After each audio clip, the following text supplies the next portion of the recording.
The following program contains coarse language and mature subject matter. Viewer discretion is advised.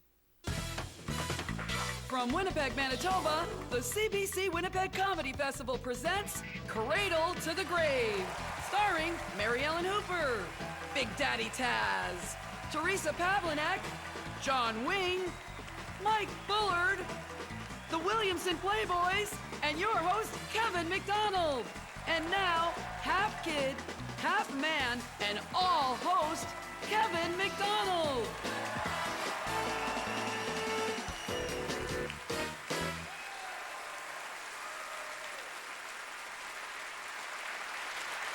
Good evening, ladies and gentlemen. I am Kevin McDonald of the Kids Into Something, I forget the name. And I am here to rock you. And by rock you, I mean kill a few minutes between the acts who, let's face it, are the real comics.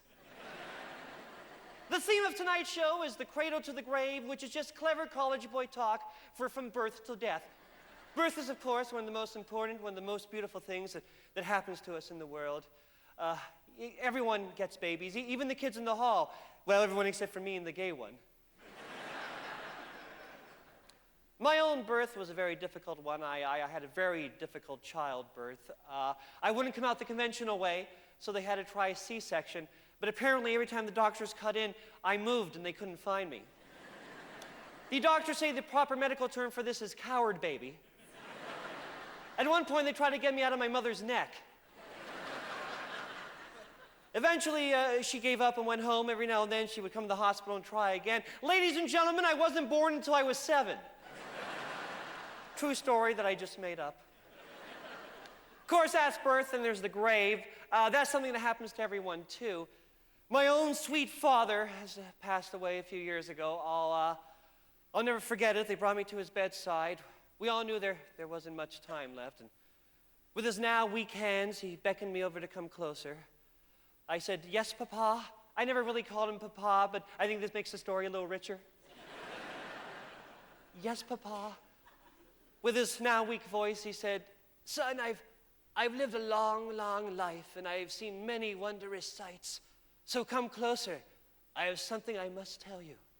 I came in closer to listen to the last words of my dying father. He looked at me with a wise smile and said, "I don't want to die!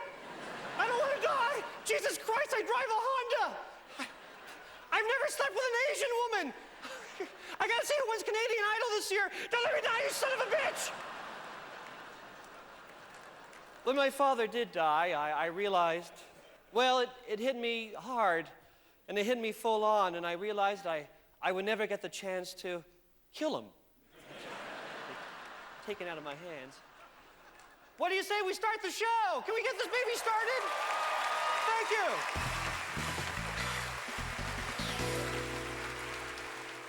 Put your hands together now for a mom who knows all about birth, Mary Ellen Hooper.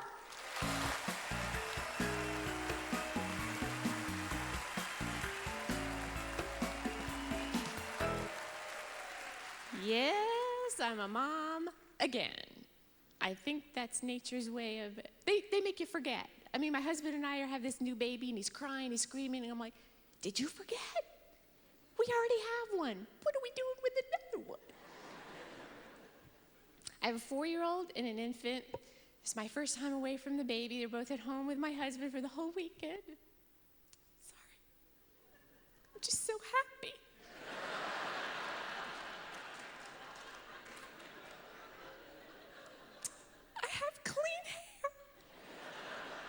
I don't want to brag, but later I'm going to shave something. Maybe a leg, maybe an armpit, who knows? I am an adult woman who is usually in pigtails. Not because I think it's cute, but because I'm a mom. I get 4.5 minutes alone in the bathroom, and you have to make a choice. I can wash my hair, or I can lay on the floor and take a nap. It's so hard, it's so hard. And I just got over being sick, too. And not just a little sick, because moms can't be sick, right? Because I was laying on the couch for 6.5 days, like a mommy mummy. And it was torture. Not like when my husband gets sick. No, you know.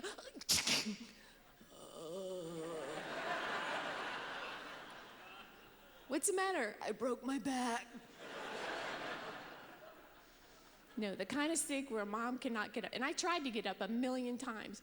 Every time there was a sippy cup upside down on the carpet, nobody hears that dripping!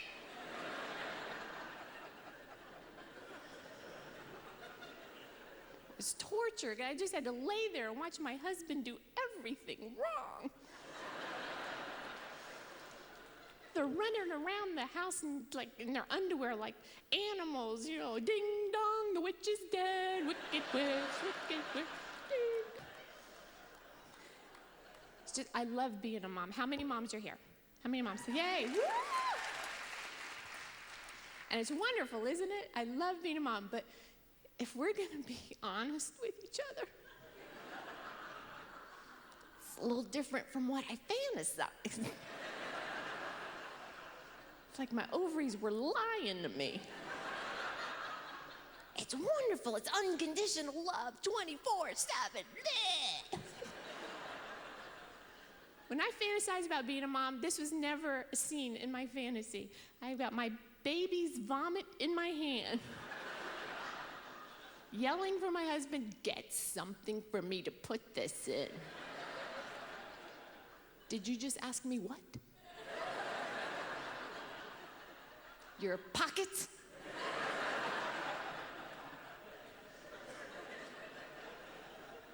Oh, it's just stinky flowers. That's what it is. Stinky flowers. That's my euphemism for motherhood. I'll explain. When my son, my oldest, was 3, he came running into the house and he had a little flower in his hand. He was like, Mommy, I saw this flower and it was beautiful like you, and I picked it for you because I love you. And I'm like, my ovaries are like, I told you. And then I said, thank you, sweetie. That made Mommy so happy. And I smelled it, and it smelled like ass.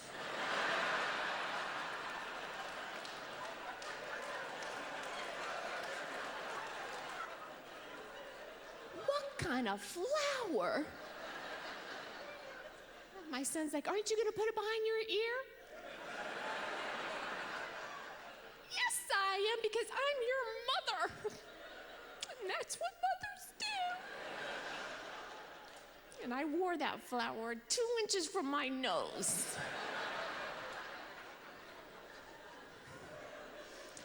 People were coming up to me, oh, that's a beautiful...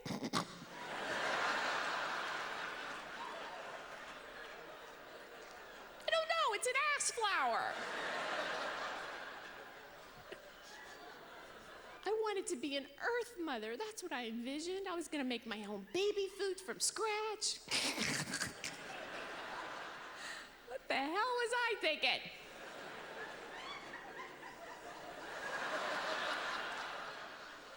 You've had an ass flower, haven't you?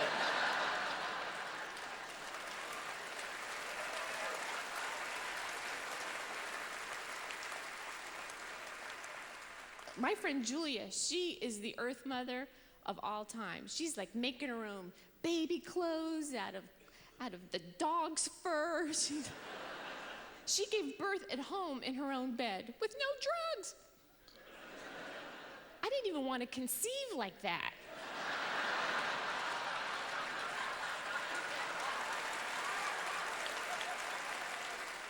No, thank you.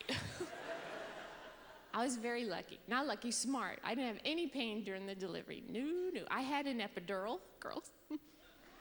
Yeah, I adopted. Yeah, I got an epidural because I wanted to get my legs waxed. And I'm getting paid back for not having to give birth, though, because my oldest was colicky. I don't know if you know what the colic is, when a baby cries for 6 hours a day. I understand why wild animals eat their young.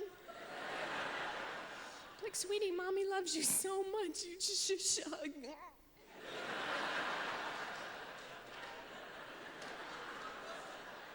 Mommy got your nose.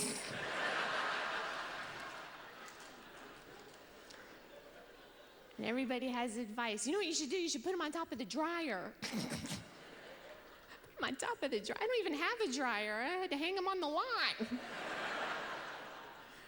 The one that works is they say you should just keep driving around. Have you heard? I read that in the book. Just drive as far as you gotta go, which works, but you're not supposed to leave them at home alone, are you? That's my favorite one. Oh, the baby's crying. Mommy's gotta go. Bye-bye. It was nice meeting you guys. I have to go there too. Thank you so much.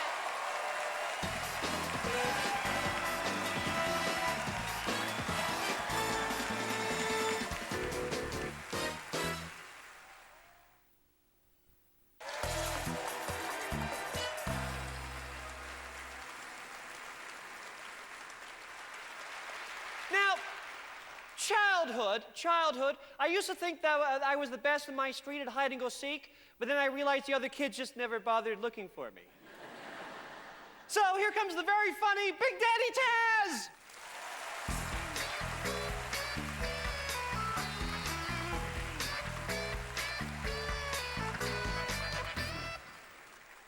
Recently, I was at Walmart trying to return the stuff I bought at Value Village a couple of weeks ago.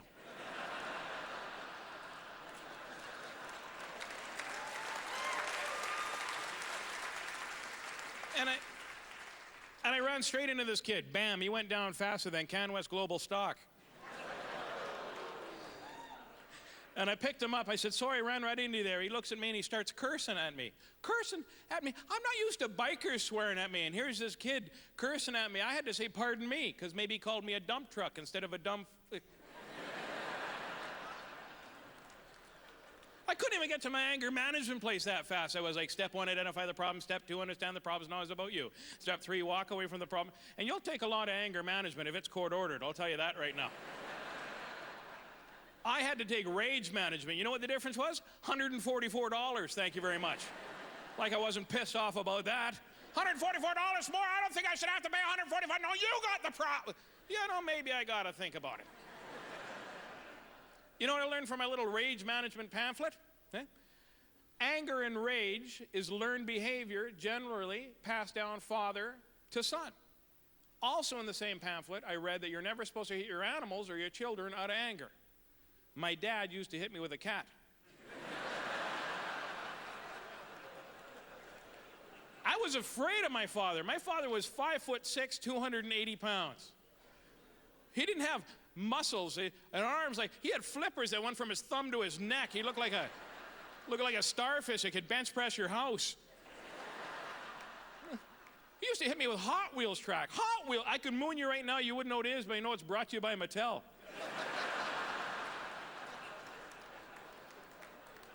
I remember the first time I was going to go toe-to-toe with my dad, and I looked at him and I said, you're about to get a beating you're not going to forget.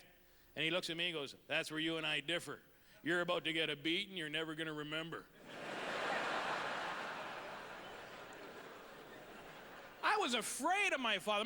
Everybody thinks their father was tough. Mine was tough. My father used to weld with no mask while he smoked. Now he's blind. But only in one eye, because when you smoke, the other eye closes up like that.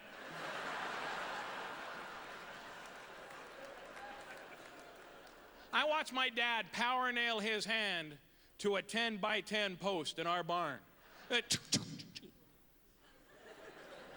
Go get me a claw hammer and a block of wood.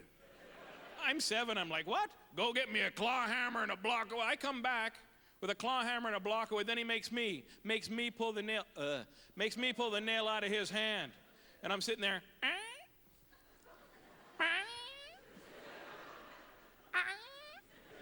and he kept going, this'll teach you a lesson. What? This'll teach you a lesson. You know what it taught me? It taught me to listen. Listen. To listen. Because for 3 months, my dad had a hole in his hand. And every time he went to hit me, I got out of the way.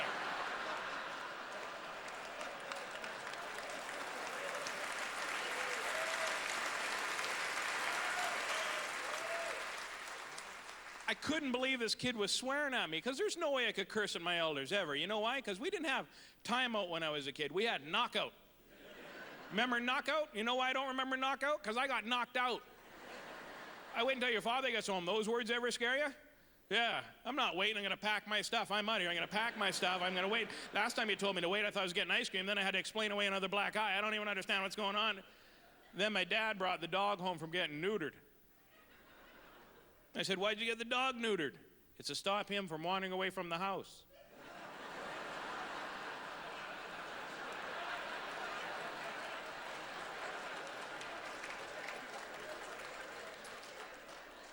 I didn't leave my backyard till I was 19.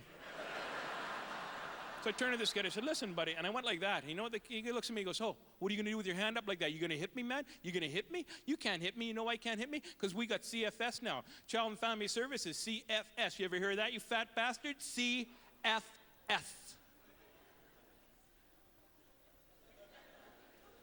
CSI, you ever hear of that? I got every episode on DVD. I can kill you and make it look like a unicorn did it. Don't even start with me. So I went to hit him. Anger management kicks in, starts playing this in my head. In with the butterflies, out with the bees. In with the butterflies, out with the bees. Why are you so angry? I ran into you. I nailed you down. Sorry. I picked you up, said sorry, took ownership of the fact that I was the one that hit you. I apologized a couple of times. Do you even know who I am? Do you know, ever recognize my face off of TV or YouTube, or you hear my voice on the radio? Do you know what I do for a living? Do you have any idea who you're messing around with? No? Good. Good night.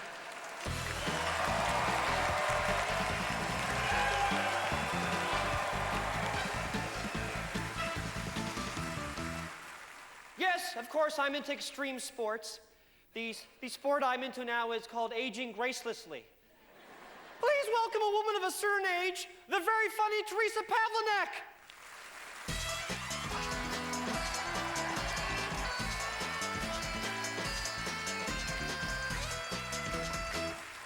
Hi. I'll be with you in a sec. Just finishing up a tweet. I'm on Twitter. Wow, this could take up your whole life, huh? Super fulfilling, though. Okay. So, hi. I'm Patricia Stevens. What can I tell you? I married my high school sweetheart, together for 20 years. Yeah, and thank you. Yeah. And recently, my husband brought to my attention that he was no longer in love with me. So, oh, no, sorry, to use his exact words, I can't stand every bit of you. So, as my husband walked out the door with his suitcase in one hand and our dog in the other, I thought, no, life's a biatch, as the white kids appropriate. Yeah. And in that moment, not only did I break an entire set of crystal stemware, but I also let go of any semblance of a conscience I once possessed. Yeah, I rid myself of my CBC radio listening, NDP canvassing ways, and did what any self-respecting middle-aged woman who's just been dumped like an old soiled mattress would do. I cashed my RSPs, got a boob job, some Botox, and bought an RV. Yes. Thank you. So, that's when I decided to take a road trip across this great country of ours and have sex with as many men as humanly possible. So, yeah. Thank you. Hello. What's your name, Mr. Blue Shirt? Hi, Rex. Hi. You're cute. You can find me on Facebook or Twitter me, twit me, toot me, whatever it is. I don't read anymore because you know what? Knowledge is not power. A sweet ass is power, okay? That guy from The Bachelor doesn't pick his gal because she's got a PhD in the classics. He picks her because she's fit and says things like, dude, you so complete me. Honestly, doing the right thing won't get you anywhere. Drink responsibly, bullcrap, get loaded every day. Eat more fruits and vegetables, suck it. I used to be a vegetarian, now I only eat veal. Save the environment, screw that. I idle my RV until I run out of gas, and then I fill it up again and run over some endangered birds. Ah! Oh, God, it feels good to take no responsibility for anything, like a certain ex-husband I know who wanted more. You want more? Okay, how about I walk away from a life that brought me joy and happiness? Spend my nights trolling seedy bars, looking for love in meaningless, unfulfilling sex, desperately trying to fill the empty, cavernous void of insecurity and loneliness inside me that will never be filled, no matter how much celebrity I gain or weight I lose or Oprahs I watch, or children I raise, or husbands I love.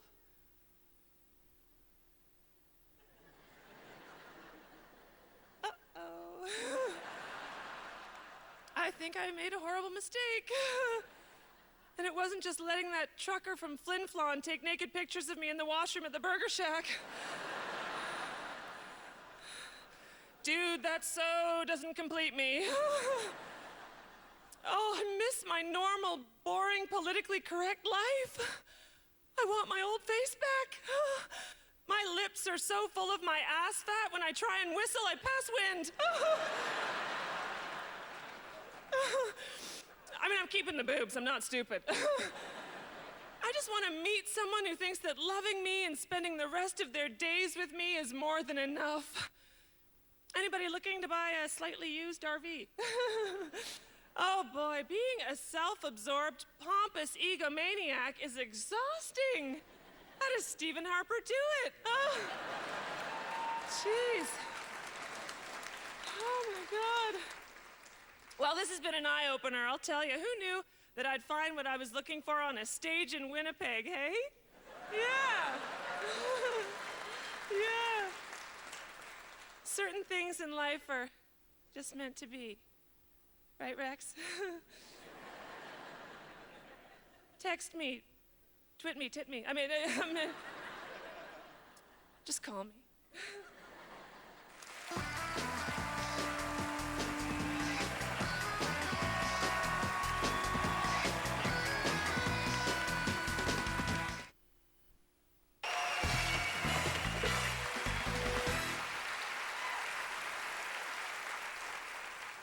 When your pet gets old, say in their teens, sometimes you have to put them down. If only human teens were that easy. Sharing some tips on dealing with teens, here's Mr. John Wing.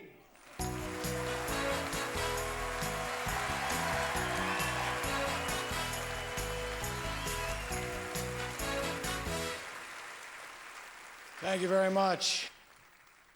My name's John Wing, and according to my wife, I'm the father of 2 daughters. One is 13 and one is 16. My 16-year-old used to like me, but somewhere between 14 and 15, I went from being dad to being that asshole who drives me around and pays for stuff. She's so embarrassed to be around me, I have to drop her off 3 blocks from her Facebook page. One day, she told me to shut up. Told me to shut up to my face. Remember when we told our parents to shut up? It can be difficult to remember, I know. Because it only happened once. But we were maintaining, and then last year, she was 15. She started dating. And as a father, that's the time you really wish you'd had a son. Because that sex talk is a cinch. Son, come here. Always wear a condom and get a good fake name. We're done.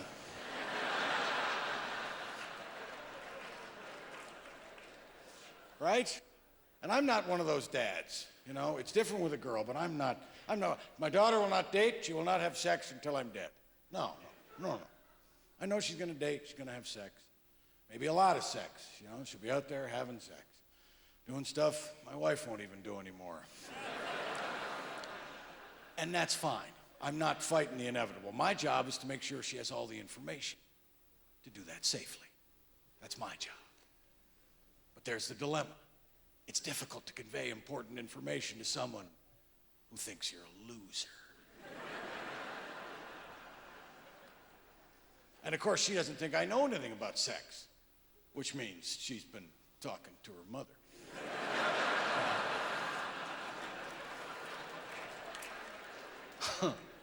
And I know, who the hell wants to talk to their parents about sex? Jeez. Before you have sex, it's hard to imagine them doing it, and after you have sex, it's impossible to imagine them doing it. And all teenagers think they discovered sex, right? I claim this orgasm for England. I shall plant my flag here again and again. All teenagers really do is invent new terms for sex, right? What do they call it now? Hooking up. Yeah, baby, hooking up. Like trailers fornicating. Booty call. Jeez, that wasn't something my generation could do. We didn't have cell phones. Well, you could try it, but it was dangerous.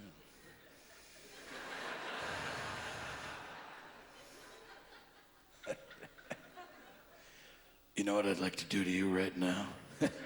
Oh, hello, Mrs. Sanders. Is Alicia home?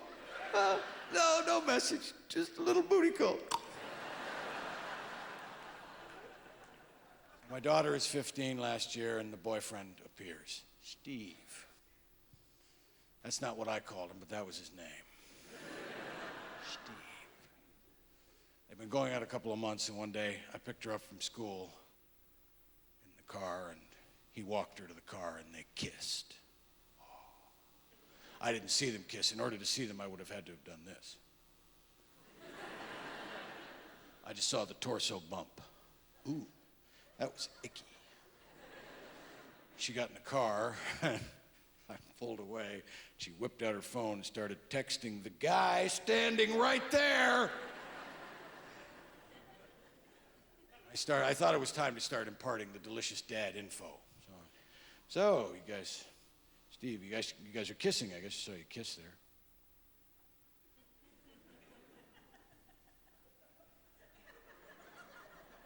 Yes, Dad, we've kissed. Thank you. Tongue, you get any tongue with that? I know, like I'm ordering in a deli. I know. Yes, Dad, we've tongue kissed. Can we stop now? He'll be grabbing your ass next. How do you know? Call it a hunch. After he grabs your ass, come see me. I'll tell you where he's going next.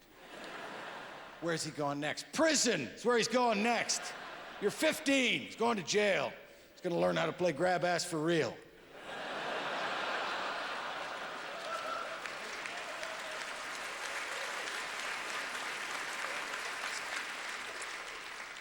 So she broke up with Steve after a few months, with apparently her virginity intact. And then last summer, she's still 15.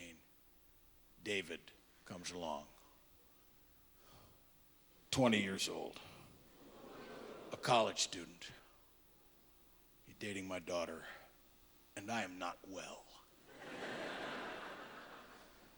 When I was 20, I did not want to date a 15-year-old.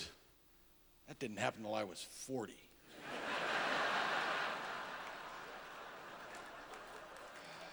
And I know. My wife said, don't talk to her about it. We've discussed it. It's okay. The guy's 20. It's not okay. But she was right. I shouldn't have talked to her about it. Because my daughter is logical, and I get emotional. And she can logic me into a corner that is really difficult to get out of and make me admit things.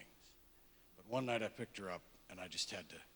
I felt I wasn't doing my job unless I said. I just said, look, this guy wants something from you, okay? He wants something. Eventually he's going to get tired of taking you to the movies. He's going to ask for what he wants. And you better be ready. And she got mad. She said, we're friends, okay? We're just friends. Don't you get the concept? Haven't you ever had any women friends? I said, yeah, I've had a lot of women friends. And I wanted to bone every one of them. How do you think we became friends? Are all guys like you? Yes! All guys are like me! I'm the template. So gay guys are like you? Yes! No. What? Well, you just said all guys are like you. Some guys are gay. Ergo. If you ever use the word ergo when discussing me and gay guys again, I swear to God. Dad, how would I know if David wants to have sex with me? What time is it? 6:30. He wants to have sex with you! You think all guys want to have sex with me? They all do! So you do. Why? Shh, I'm gay.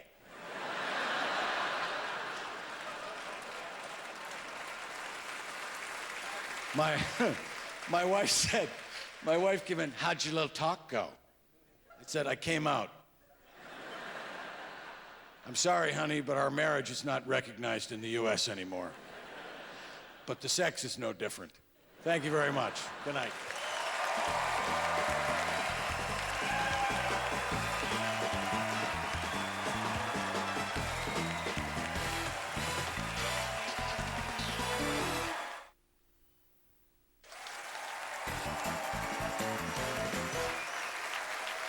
Now, pointing out the grim reality of middle age, please welcome Mr. Mike Bullard.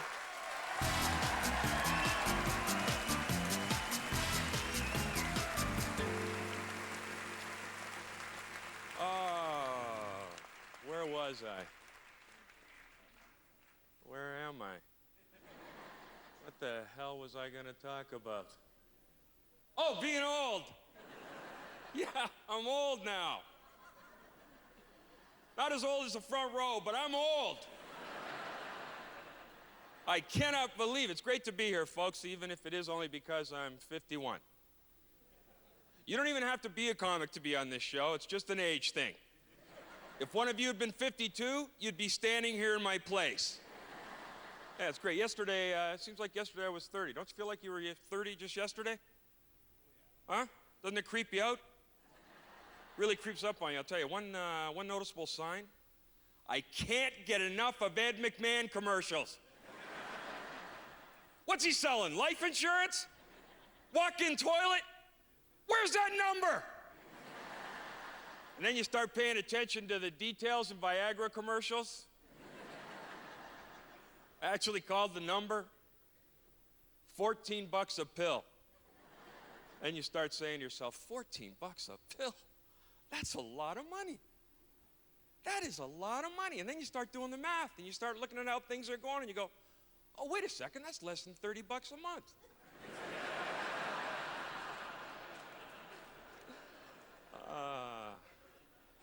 Now I notice I'm starting to go bald. Anybody notice that? I'm starting to get bald. Okay, in my case, even balder. Every day I hear about new breakthroughs. Huh? Stem cell research to cure Parkinson's disease, cerebral palsy. You know what, scientists? Huh? You want to help mankind? Grow hair. Screw Michael J. Fox and Stephen Hawking. I want to buy a comb before I goddamn well die.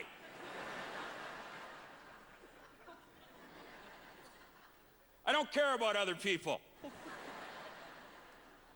I don't care what you have to do. Just make it grow hair. I will impregnate people so I can get that stuff. And now you got this new global economic downturn to look forward to. Remember when your grandfather would lecture you about how tough he had it?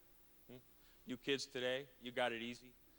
I had the Great Depression, World War II, the Dust Bowl, polio. What the hell are we going to tell our grandchildren? What are we going to say? How tough have we had it?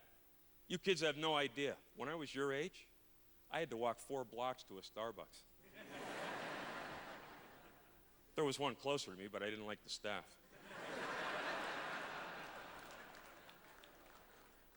No idea. Of course, then another thing happened to me, 50, got divorced. A lot of divorced people. Right, sorry. Yeah, we're in Winnipeg. Misery loves company. We stay married forever. Yeah. 50 years old, I decided to get divorced. Brilliant. Cost me $1 million. My last conversation with my ex-wife, you know, honey, if I'd known that someday I was going to have $1 million, I never would have got married at all.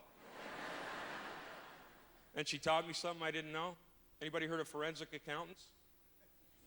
Forensic accountants. Till I got divorced, I thought a forensic accountant was an accountant that solved the murders of other accountants. Turns out, a forensic accountant finds my $1 million. I knew where it was. I just didn't want to share it. You know? And I got to be honest with you too, you know, I used to, when you get older, when you get to be 51, older women don't have the same appeal as they used to.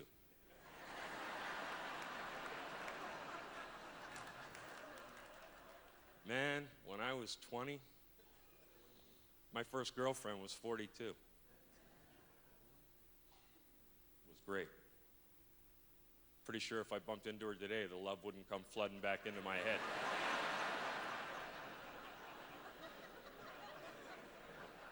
I used to love older women.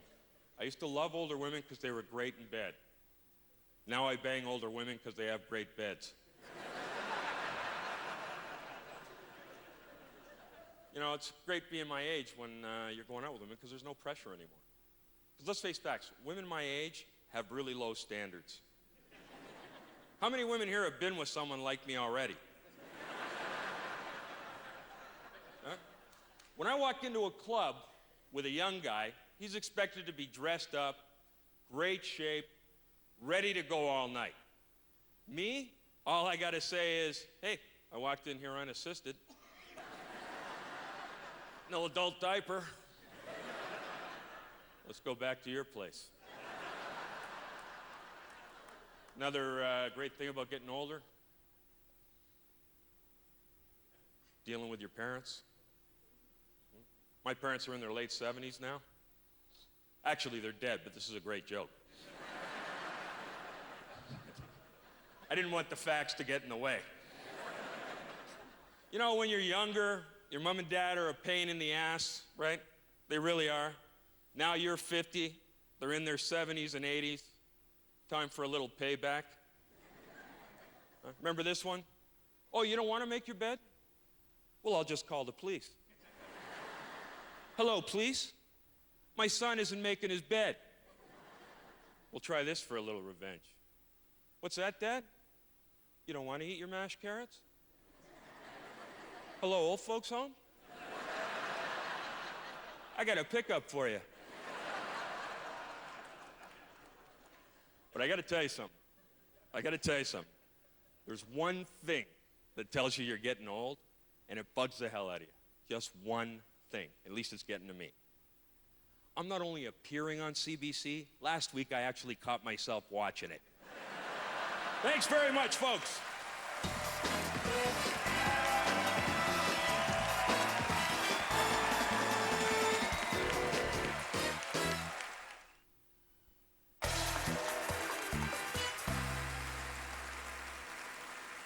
How about a big hand for the Williamson Playboys?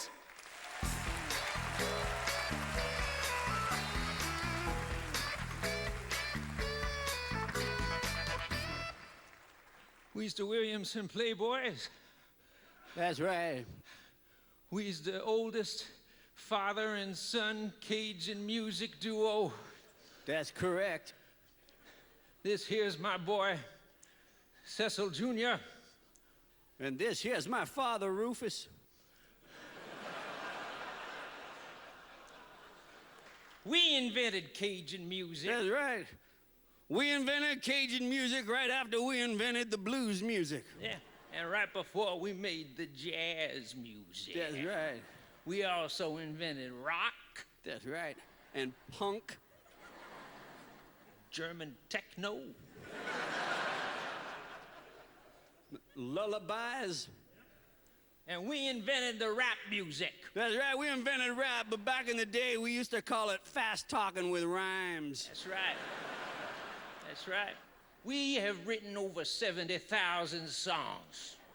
You can't even think of a song. Think of your favorite song. Chances are we wrote it. Somebody in the front, what's your favorite song?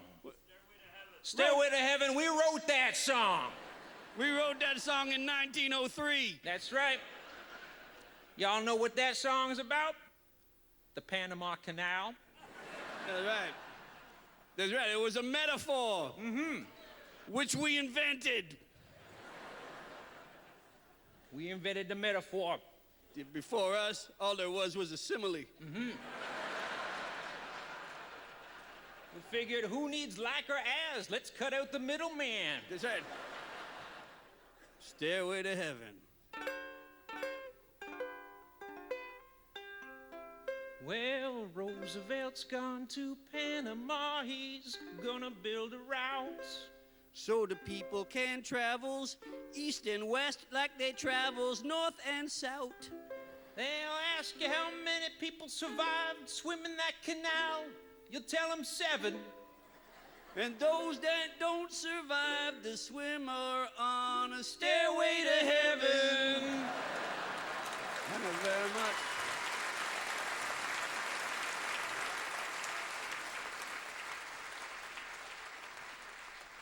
But if y'all ask a kid what that song's about, they won't be able to tell you. That's right. Kids have no respect for history. No, we've seen a lot of history. Oh, yeah. We've seen a lot. We lived through the gay 90s. Yeah.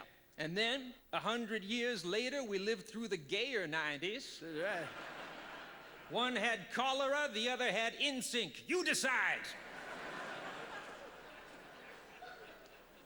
Kids today and the vaccines. Oh, yeah, vaccines. Think they got it so tough. That's right, yeah. In my day, you had smallpox, you dealt with it. That's right. The smallpox wasn't so small back then. No, it was huge. We was being sarcastic.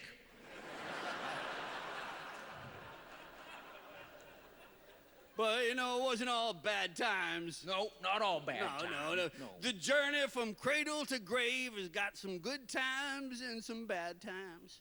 But we's gonna focus on the happy times. Yeah, the good times. And we're gonna play y'all out with one of the happier songs, one of the happiest times of our lives. Yeah. It's a happy little number about some time we spent aboard the Hindenburg. Yeah. We was in the smoking section at the time of that fateful day.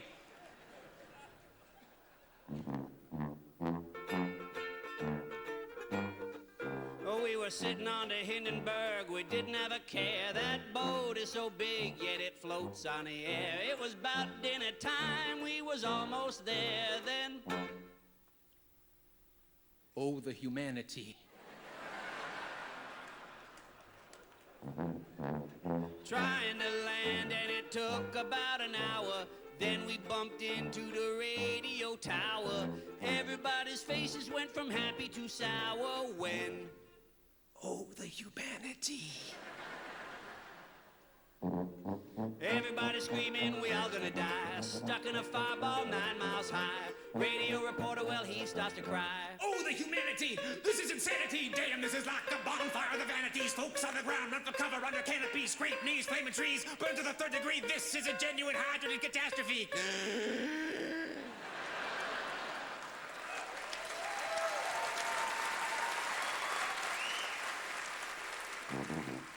We were sitting in the lounge, playing some Yahtzee. There's a German on the bridge and he's calling the shots. See, it just goes to show that you can't trust a Nazi, 'cause... Oh, the humanity. I beg your pardon. Oh, the humanity.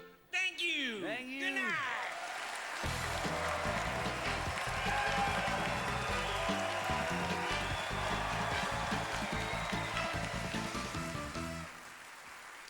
Ladies and gentlemen, let's give a big hand for the comics tonight, please. Big hand.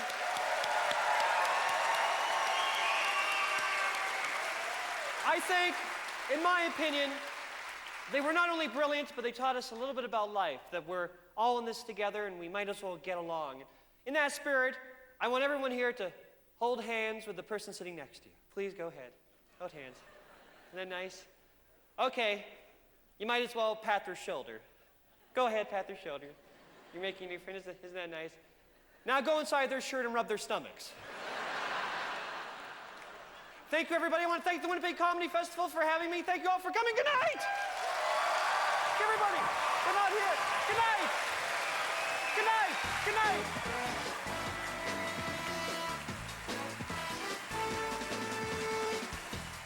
The Stanley Cup playoffs and final on CBC's Hockey Night in Canada.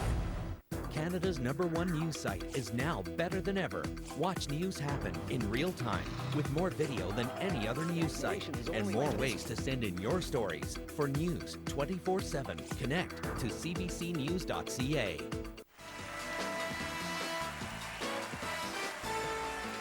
CBC News The National starts now.